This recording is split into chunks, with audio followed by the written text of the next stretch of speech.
I don't know why I lost my Okay, text Rob, there. okay, we're recording. Thanks. You are recording.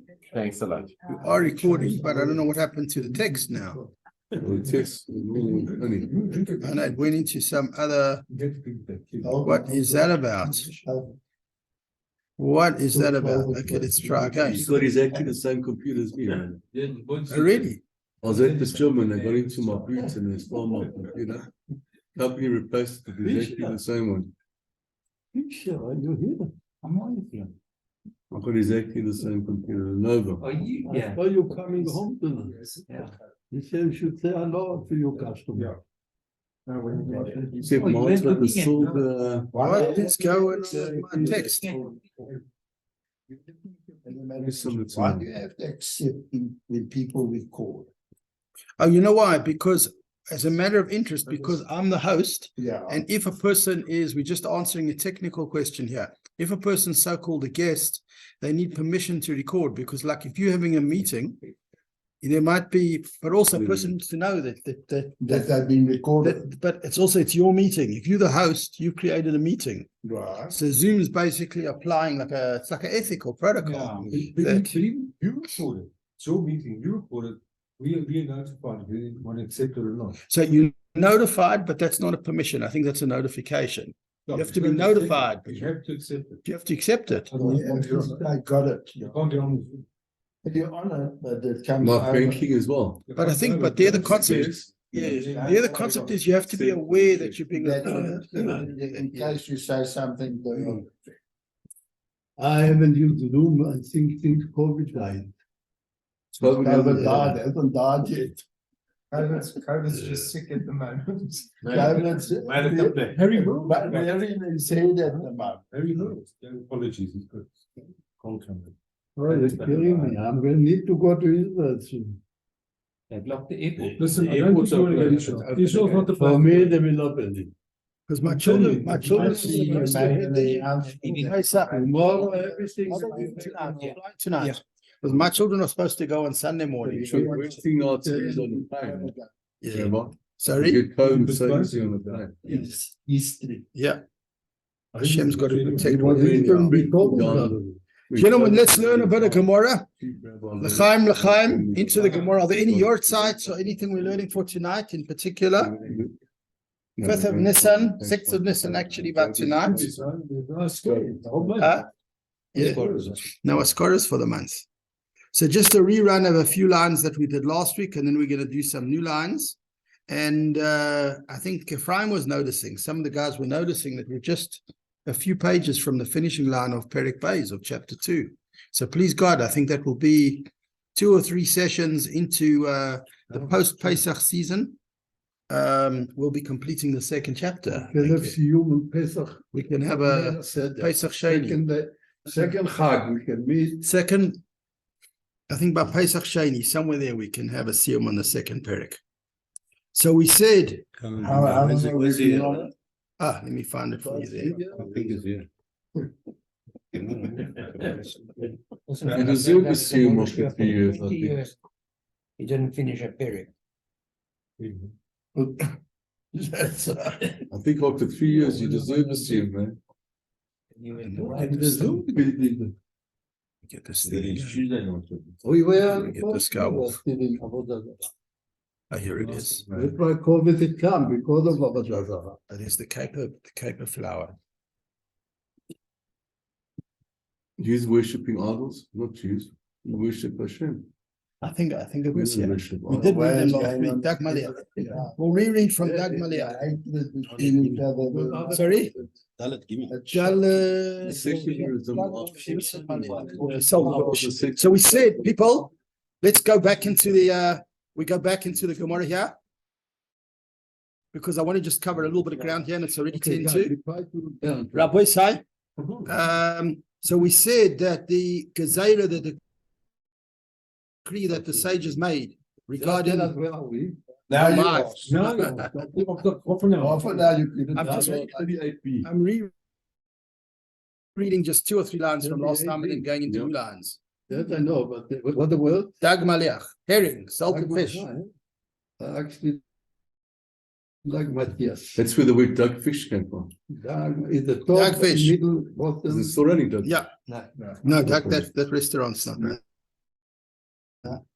But Yeah. I see the new restaurant in some shoe or something. Open in the It's like a office. soup kitchen. Yeah.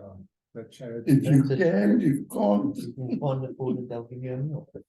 Oh. Tim, there used to be one like that in New York. You know that, Which shoe is it, Rabbi? I don't know, I never heard about the local one. I'll shout you. היכל שלמה, שוב, בג'ובו. I don't know where that is. Consumer. Was it Schuler's husband started? Oh, there. It's a block away from Genesis. Oh, I think I know which one you mean. Yeah, It's right behind where Dugfish was. Yes. Kosher department. Yeah. Okay. If it's allowed. Okay, you've got a place. Let's go for it, people. So we said that the Gezeira, the decree that the rabbis made regarding Bishul Akum, food cooked by Gentiles, does not apply to certain foods. And we said certain rules already. And they're coming up again and again. So we should start getting used to those rules. One of them is if a food was already cooked, it can't be cooked. Or it was pickled to the extent that it's no longer worthy of being considered raw. So then if you cook something that isn't raw, then it's not really called a cooking process. And this, we're just doing a chazar of a few lines, then we'll go on to some new lines. The Gemora said, Dag Maliach, with regard to fish salted by a guy, Chizkiah Shara, a sage called Chizkiah said it's okay. In other words, if it's cooked afterwards by a Gentile, it's not a problem because it was already salted. But Rabbi Yochanan Osar and Rabbi Yochanan said it's prohibited. Then, immediately after that, the Gemara spoke about roasted egg, Beitz Tzloya, when it comes to eggs that are roasted by a Gentile. Once again, Bar Kapara Shara, there's an authority or a sage called Bar Kapara. He said that's not Bishul Akum, that's not considered cooking. And we spoke about it already, various different reasons. One of them could be that eggs can be eaten raw or that eggs are roasted differently. But Rabbi Yochanan Osar and Rabbi Yochanan prohibited. He said, no, it's the same as anything else that a Gentile cooks. No good. It's not good. Now, originally, remember, we've always said that Gemora is remembered by heart. It's Torah Shebal Peh. So originally, the way they remembered the discussion was as two separate machloikasin, two separate debates, one between Chizkiah and Rabbi Yochanan about eggs, one between Chizkiah and Rabbi Yochanan about salted fish, and one between Bar Kapara and Rabbi Yochanan about eggs that are roasted. But Rav Dimi came and he said it was actually one debate between three people. He asked Rav Dimi Amar, when Rav Dimi came, he said, Echad dag maliach ve'echad beis tzloya.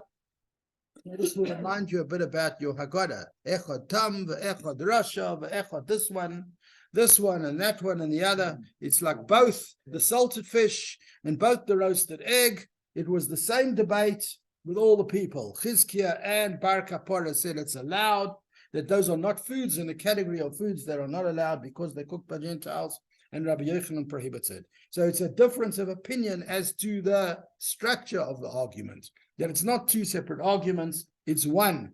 And again, inside Ki Asor Rav Dimi, when Rav Dimi came, I think that annotate thing is off. Yeah, there we go. Ki Asor Rav Dimi, when Rav Dimi came, Amar, he said, Echad dag maliach, whether we're talking about fish that was salted, ve'echad beitz tzluya, whether we're talking about eggs that were cooked over fire by roasting, the same thing applies. Chizkiah Bar Kapara Sharu, both Chizkiah and Bar Kapara said these food items are allowed, meaning that if a Gentile cooked them, it would not be Bishul Akum, it would be outside the parameter of what we call food cooked by a guy and not allowed. But Rabbi Yochanan Osar and Rabbi Yochanan prohibited. He said it is Bishul Akum and it is not allowed. Now, generally speaking, because of the fact that it was 2 against 1, so it would seem that the halacha is to be ruled according to the 2. And the Gemara tells that in a story.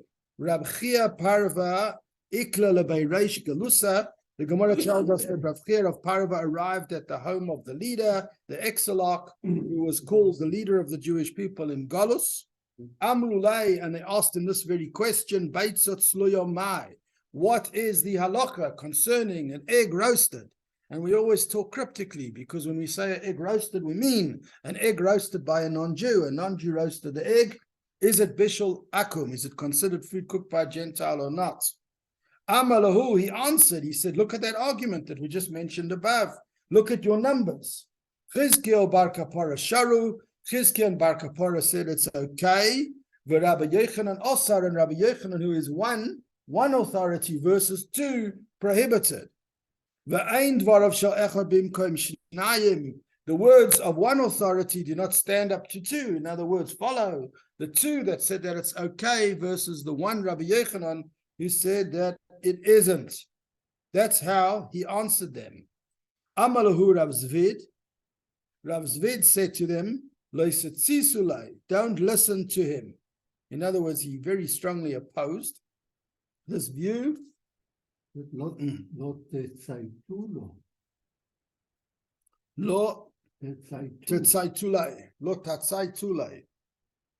It's yet to listen to a command. Don't listen to his command.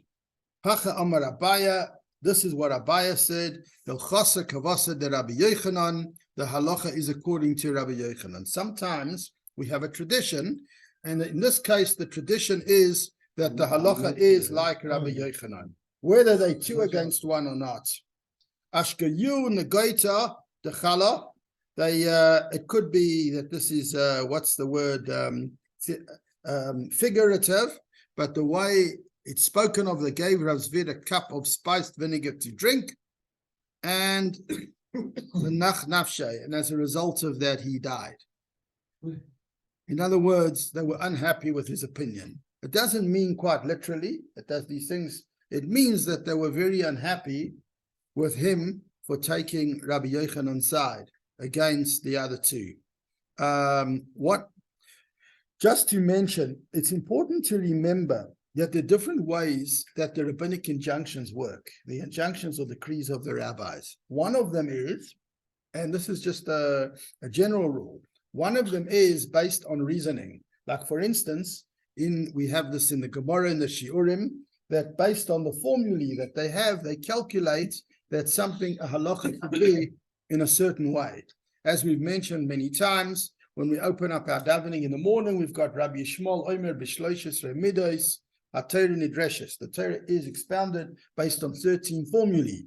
And the rabbis would use these formulae, and through that, they would logically deduce different halachas. In other words, they would read between the lines, and beremes, they would see, in a way of logical deduction, different rules and laws. That's one way that you get rabbinic instruction. Another way is that it was tradition. The word Gemora actually means that, tradition, where they learned from the generation before, who heard it from the generation before, who heard it. So it's not necessarily rational or logical. It was a tradition that was received from a higher authority and could be tracked back to a higher authority. An example of that would be, we know the tefillin that we put on in the morning.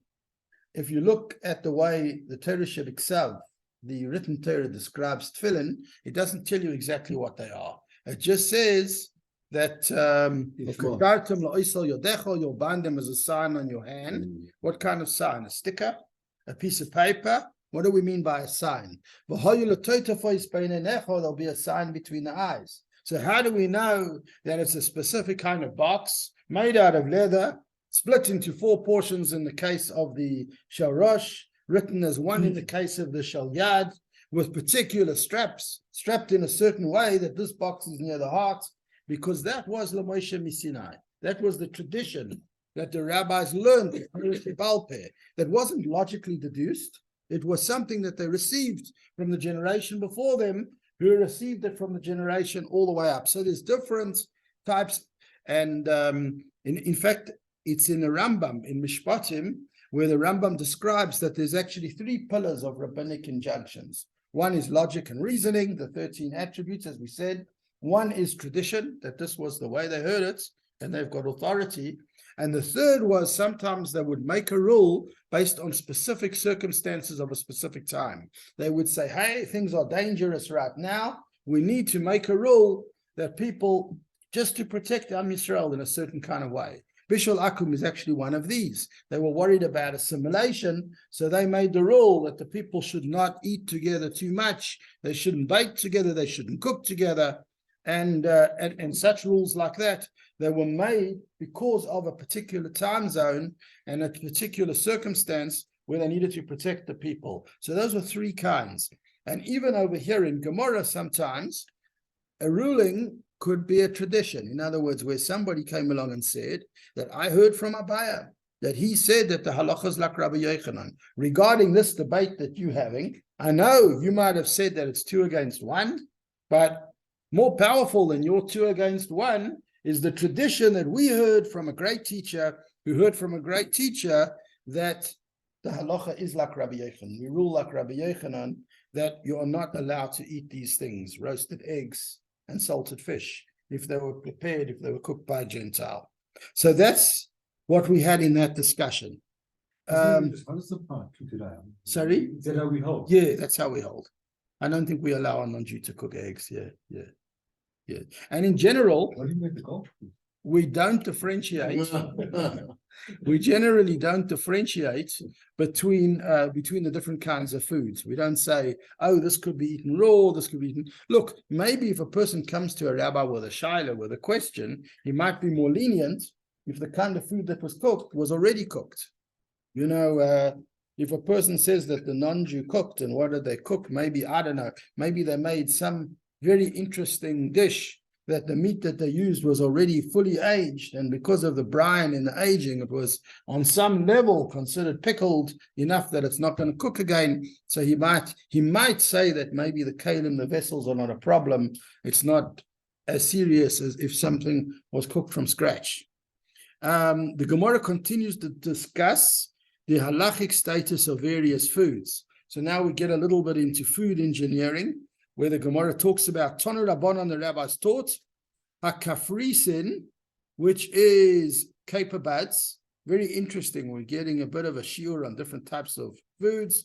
HaKafrisin, caper buds, v'hakafloitos, and another food called leeks or kafloitos, v'hamatilia, and what's matalia? And matalia, he doesn't say exactly what it is, but I think he's going to say afterwards that it's some kind of legume, some kind of black-eyed pea, a particular legume, a particular kind of pea. He will explain later. Yes. V'hachamin, and hot water, because water doesn't really get cooked. V'hakloyos, and roasted grains, shelohen mutarin. These are permissible. So in other words, the Gemara is listing a group of foods that are not considered bishul akum if they cook them. However, and this is similar to what we were saying above, beitza tzluya asura, roasted egg is prohibited. We don't accept roasted egg if they cooked it. Shemen, when it comes to oil that they prepared, you remember we had a long discussion about oil, and he's repeating what was said then. Rabbi Yehuda Hanasi ubeistin nimnu alav v'hitiru.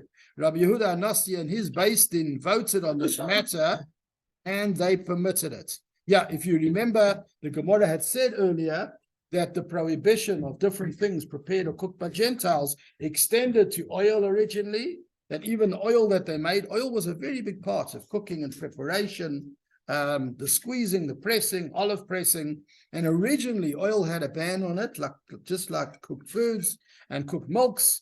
And Rabbi Yehuda Hanasi and his Bezdin rescinded, they revoked that decree. And that's what's referred to over here, that decree was revoked. And that is in effect to this day. Nobody goes and says that you can't use extra virgin olive oil or whatever it is, or cottonseed oil, especially Pesach time, it's very important. No one says you can't use these things because non-Jews prepared them. That was revoked by Rabbi Yehuda Hanasi and his Bezdin. But because of the fact that one of the foods mentioned above was the black-eyed pea called pashalia or matilia, so therefore the Gemara launches into a discussion about this particular legume. Tanya, we learned in our brisa, he hamatilia. This is the same thing. Matilia is the same thing. He pashalia that's pashalia. He shiata, that is shiata. In other words, where you find different legumes called by these names, you should know it's the same thing. He matilia, he pashilia, he shiata. It's all the same. What is it? And the Gemora starts to describe it and explain it. My shiata, what is shiata? Omar Rabba Bar Bar Chana, Omar Rabbi Yechanan. Rabba Bar Bar Chana made a comment, quoting again the Tana Rabbi Yechanan, it's 40 years, the Nafik Hayevoda Mitzrayim, that they started importing this particular legume from Mitzrayim, from Egypt. Basically, we know that this is what happens. You can have a civilization or a society, a nation that doesn't have a particular food. Just for example, I mean, people would be amazed. Corn is a staple in this country, but corn was not originally indigenous to this country. I think it was brought in from other parts of the world, and it became very popular. Today, many people live on corn and cornmeal, but at the end of the day, it was not originally a South African food or an African food. It was brought in, I think, from the States or somewhere else. Maybe somebody knows exactly from where. Yeah. Another one that's very interesting is in Eastern Europe, where most of the Jewish community was. It's the same thing. They're cousins. They're cousins, basically. Yeah, but it's a different breed. Right, but different species. We In mean America, they developed the corn from the millie. But the millie, I think, is the original. I don't think millies were here originally. No? From what I could be wrong, but we can check it. I think it wasn't here originally. Another one. Don't you Gemora go Google? Okay, we can Google it afterwards.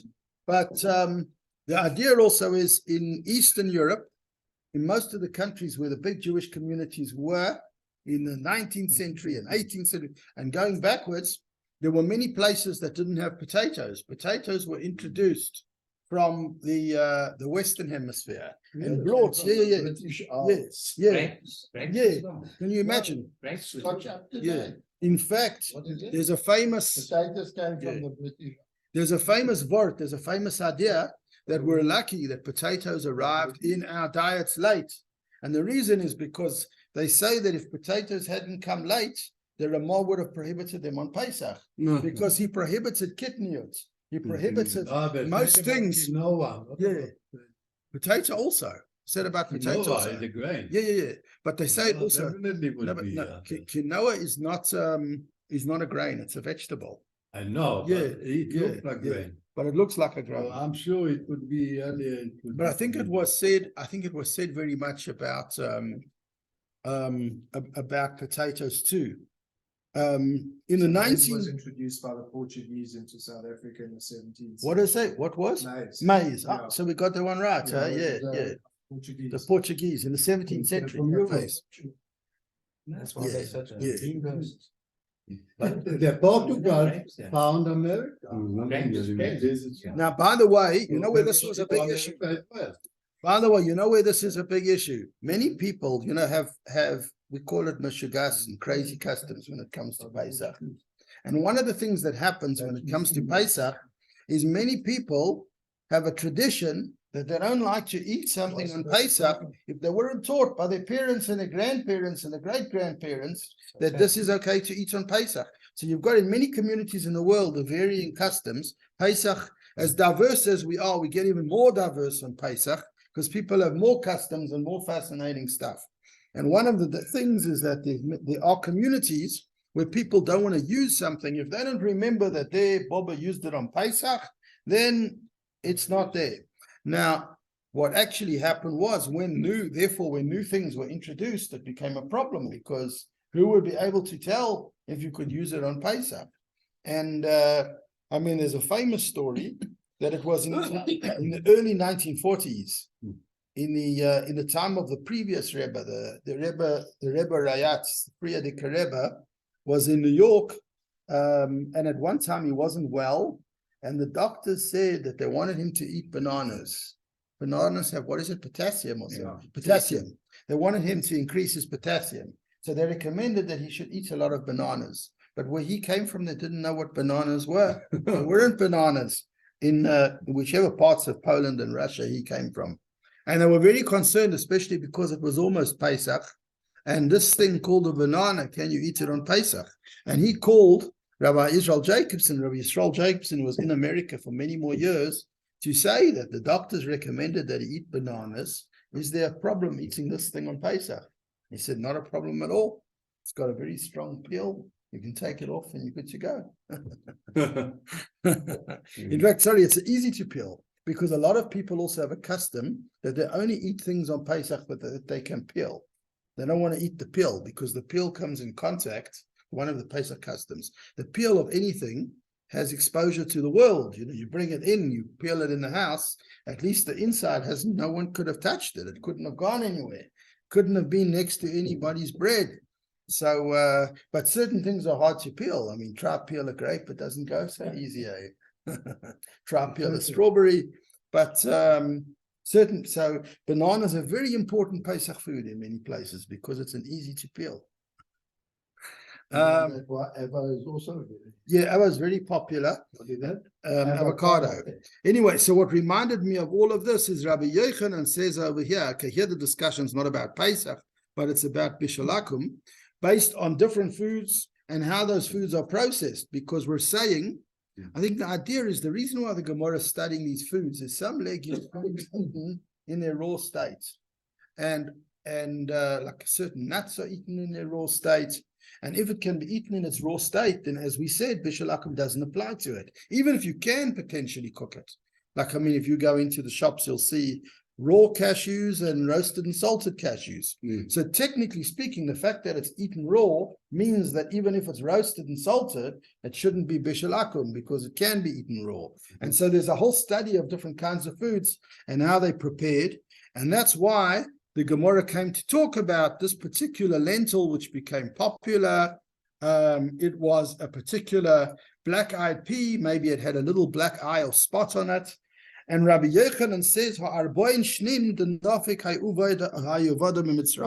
it's 40 years since this particular legume was imported from Egypt. In other words, more than 40 years ago, nobody knew what this was about, but they started importing it 40 years ago.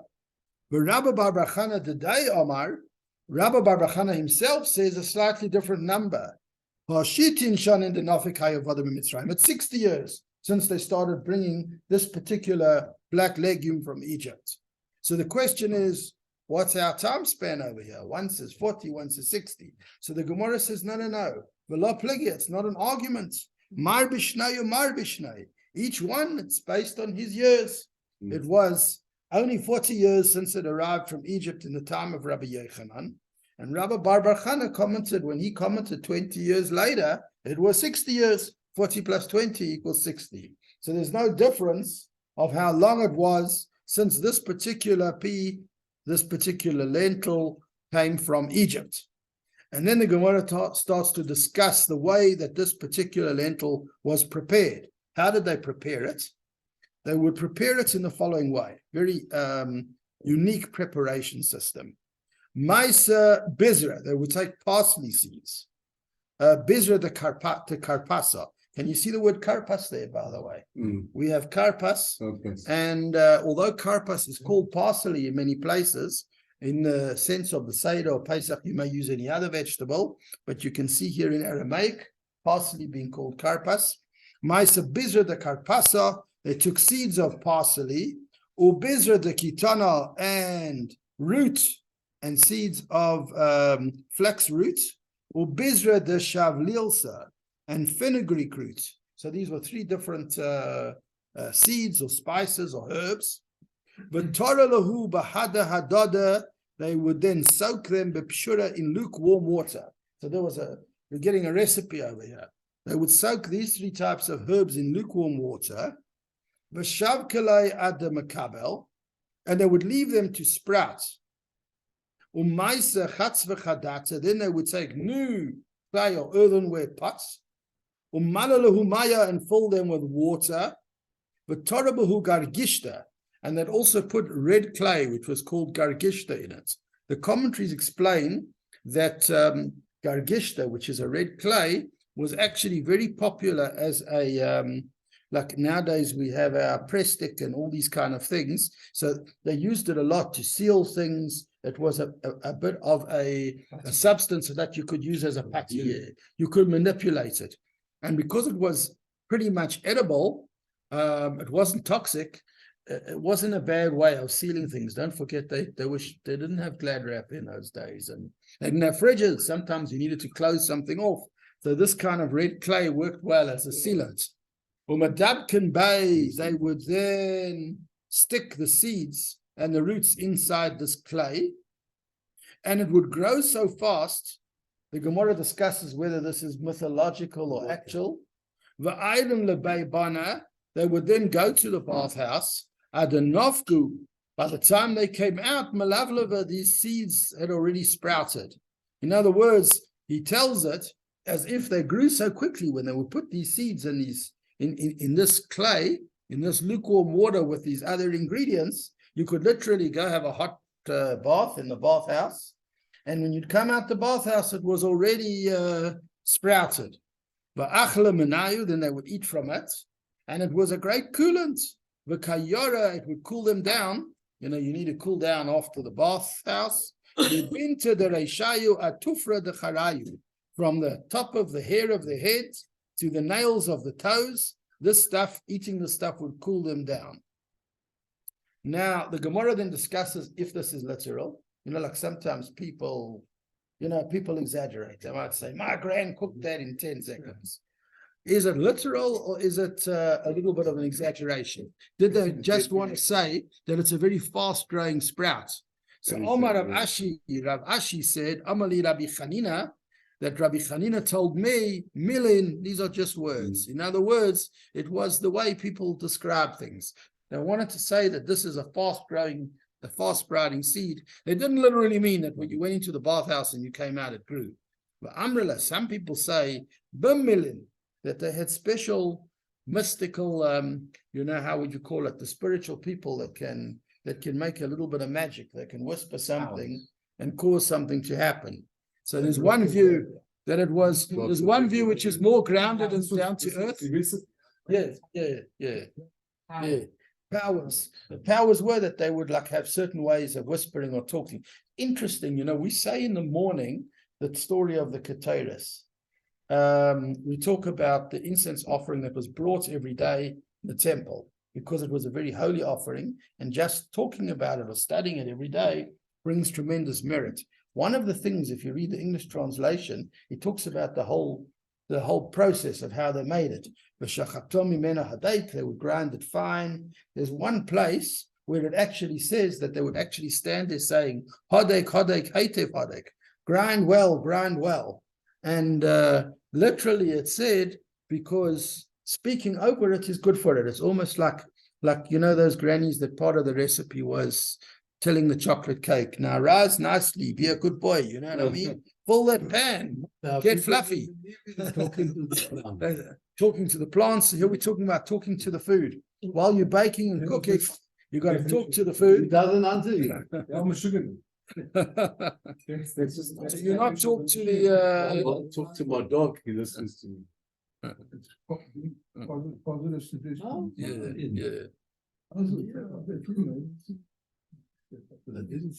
One last thing, what did I want to say?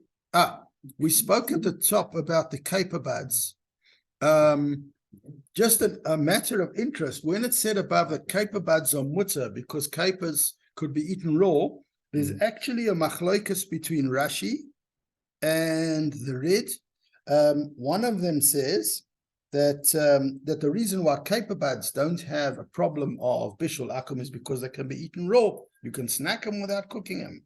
And the Red says, no, nobody eats caper buds raw. The reason why they were allowed is because they were generally pickled. People would soak them in salt.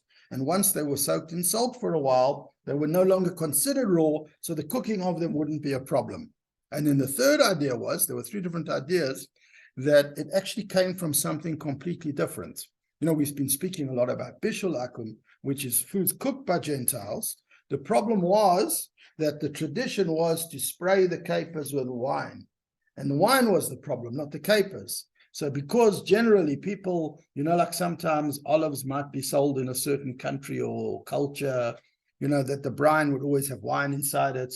So the style was that with caper buds or little capers, everybody would put wine in them. And that was what the rabbis were worried about, was the wine. Oh. So they made a distinction. It wasn't the cooking of them by non-Jews, it was the wine. So they made a distinction, the pickling and wine. So they made a distinction and they said that if he takes the capers out the storehouse, in other words, it's a raw material, then it's okay, because that was unprepared raw material. But if he gives it to you from the jar in the shop, then you've got a problem, because then he's already put wine in it. I think that's where we'll stop. Yeah, we'll stop over there if anybody wants to chat about anything. I mean, you can't trust the boy, Yeah. Hmm? L'chaim, everybody. Oh, thanks very much. It's just post. We'll take what's it, 2. So what day of the week does Pesach end? So it's It's the about- 7th and what's it? Thursday night. Is it a Thursday Thursday night? night, So technically we could be back that Monday. I mean, Wednesday, yeah, Thursday. Wednesday, Thursday. Thursday. We Do could we resume. need to put Ashley on? Oh, okay. Ellen Ashley, and Steve. Ellen and Steve onto the group. Yeah. Onto the group. So who has their numbers? Do you have the numbers, Michael? If you'll send them to me, Yeah, let me sure, make a put it on. note. Do I have a paper? Ashley got a new phone. Yes. Ashley, you got a new phone. Ashley Lazarus